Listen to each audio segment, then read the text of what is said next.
फरमाते हैं कि मैं ना मजदूर लेने गया, बगदाद के चौक में मजदूर बैठे होते थे, तो मेरी उन मजदूरों में से ना एक नौजवान बच्चे पे नजर पड़ी।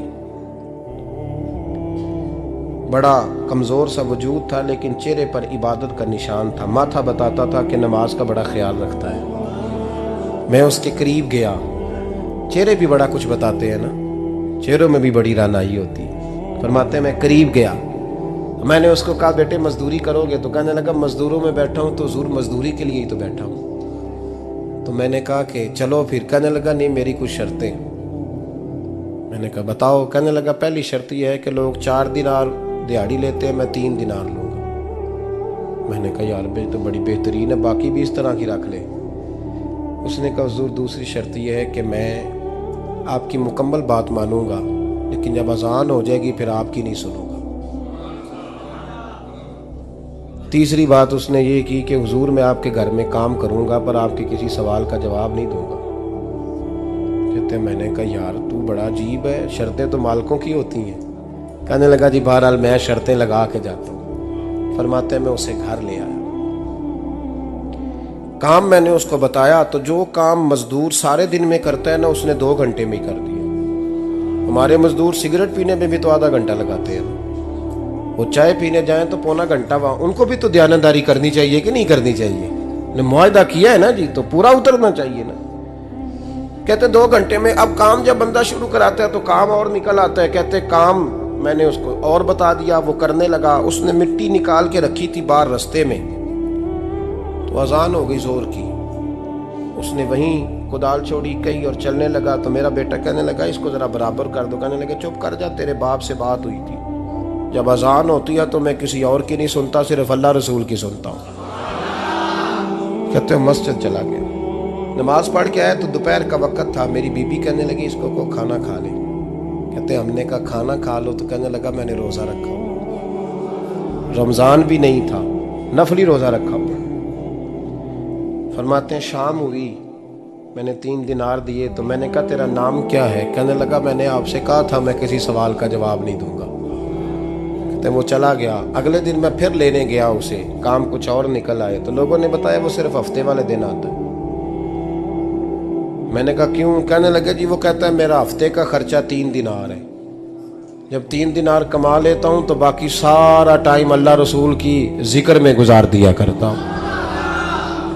फरमाते हैं अजीब। अगले हफ्ते मैं फिर लेने गया, मैंने पूरा हफ्ता इंतजार किया कि काम उसी से कराना है।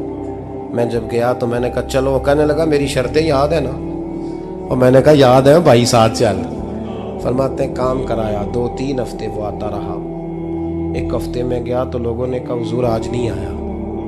क्यों? कहने लगे बीमार हो गए। कहाँ घर है? कहने लगे बगदाद के कब्रिस्तान के पीछे जो कच्ची आबादी है उसमें रहता है। फरमाते मैं गया, दरवाजे पे दस्तक दी तो कहने लगा हुजूर आप हैं? दरवाज़ा खोला है, आ जाइए। फरमाते मैं अंदर गया तो मैंने कहा तुम्हें कैसे पता चला मैं आया हूँ? कहने लगा हुजूर अल्लाह वाले हो, आप नहीं आना था, वरना अमीर तो गरीबों का पता लेने कोई नहीं आते। कहते मैं करीब गया तो कहने लगा मैं आपका इंतज़ार कर रहा था, तेज़ बुखार है, तप रहा। जेब से कुछ पैसे निकाले, कहने लगा ये पैसे रख लें। एक अंगूठी निकाली, कहने लगा हुजूर आज रात को मेरा इंतकाल हो जाएगा, इन पैसों का कफन खरीद के सुबह जनाजा पढ़ के मुझे दफन कर देना, और जब दफन करो तो ये अंगूठी लेके असर के बाद हारून रशीद के पास जाना। आप उसे कहना मैंने मिलना है पर वो आपको टाइम नहीं देगा। आप उसको आवाज़ दीजिएगा कि तेरी एक अमानत है मेरे पास, फिर वो आपसे मिलेगा तो अंगूठी दे दें, फिर आप मेरी तरफ से फारिग हैं। हज़रत फरमाने लगे तेरा नाम? और कहने लगा हुजूर वक़्त थोड़ा है, आज रात मैंने जाना है, बड़ी लंबी माफ़ी मांगनी है रब करीम से, अगर मुनासिब समझे तो मुझे अपने रब से तन्हाई कर दे दें। फरमाते हैं मैं आ गया पर उसकी बातों ने मुझे सारी रात सोने नहीं दिया। फरमाते हैं सुबह बड़ी मुश्किल से सूरज निकला, मैं गया दरवाजे पे हाथ रखा तो दरवाज़ा खुला हुआ था। अंदर दाखिल हुआ तो खुशबुएं मेरा इस्तकबाल कर रही थी। जब चेहरे से कपड़ा हटाया तो उसका तो इंतकाल हो चुका।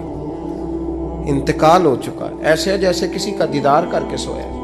कहते मैं तो 2 आदमी ले गया था जनाजे पे, पर पता नहीं दुनिया किधर किधर से आई, कहां कहां से। अखां जदों मीटियां जमाना मैनू रोवेगा, अपना ते अपना बेगाना मैनू रोवेगा।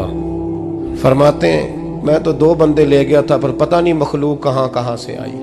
जनाजा पड़ा, दफन किया। हारून रशीद के पास में असर के बाद गया, मैंने बुलाना चाहा पर बादशाह था, मेरी तरफ देखा ही नहीं। मैंने उसको कहा तेरी एक अमानत मेरे पास है। फरमाते हैं वो मुझे कोने पे ले गया, क्या बात है, कमरे में बुलाया, मैंने अंगूठी दी। हारून रशीद तो चीखे मारने लगा, कहने लगा अंगूठी वाला कहाँ है? मैंने कहा वो तो इंतकाल कर गया। कहने लगा मुझे कब्र पे ले चल।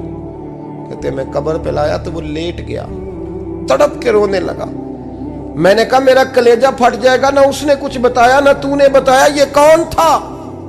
तो हारून रशीद कहने लगा ये मेरा बेटा था। मैंने कहा तेरा बेटा और मजदूर?